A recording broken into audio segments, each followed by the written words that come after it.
I have always been proud of how hardworking my family is. We were never wealthy, and honestly, we never expected to be. My wife and I spent years building a simple life together, one paycheck at a time. Every month was carefully planned.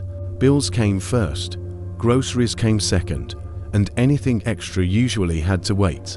Still, despite not having much, we always found ways to be happy. We laughed together, ate dinner together, celebrated the small victories together.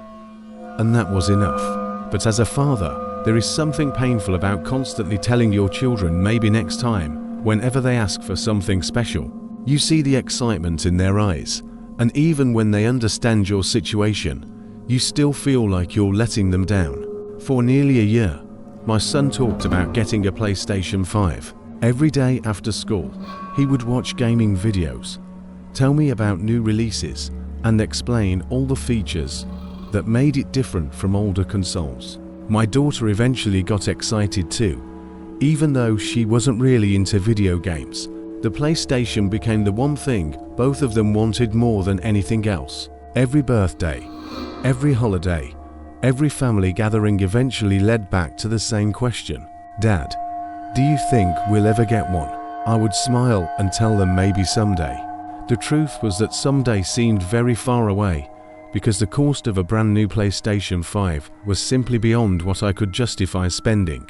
That didn't stop me from looking, though. Every night after everyone went to sleep, I sat at the kitchen table scrolling through listings online, marketplace sites, local selling groups, classified ads, anything that might help me find a deal.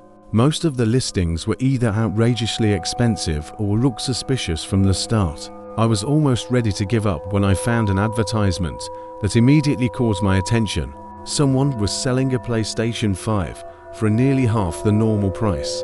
The pictures looked real, the description seemed reasonable, and the seller claimed he needed quick cash. For the first time in months, I felt hopeful.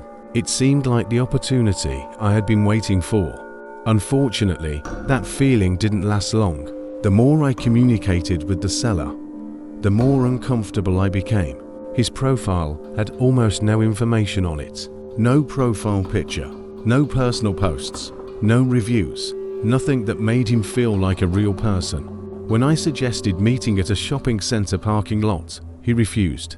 When I suggested meeting near a police station, he refused again. Instead, he insisted on meeting at a small park near his town. Then came another problem. He would only meet after dark. According to him, he worked strange hours and slept most of the day. Every reasonable suggestion I made was rejected immediately. Looking back, every warning sign was right in front of me. Every instinct I had told me to walk away. But all I could think about was finally surprising my children with the gift they had wanted for so long. The night of the meeting finally arrived. I planned on making the trip alone because I didn't want anyone else involved if something went wrong. However, my daughter begged me to let her come along. She was excited about the possibility of finally bringing home the PlayStation and promised she would stay in the car the entire time. After listening to her plead for nearly 15 minutes, I finally gave in. It seemed harmless enough at the time. We got into the car and began the long drive toward the meeting location. During the trip, she talked about all the games she wanted to try, all the family game nights we could have, and how excited her brother would be when he saw it sitting in the living room. Hearing her excitement made me feel even more convinced that I was doing the right thing. About an hour later, we arrived at the location, and my confidence immediately disappeared. The park was closed.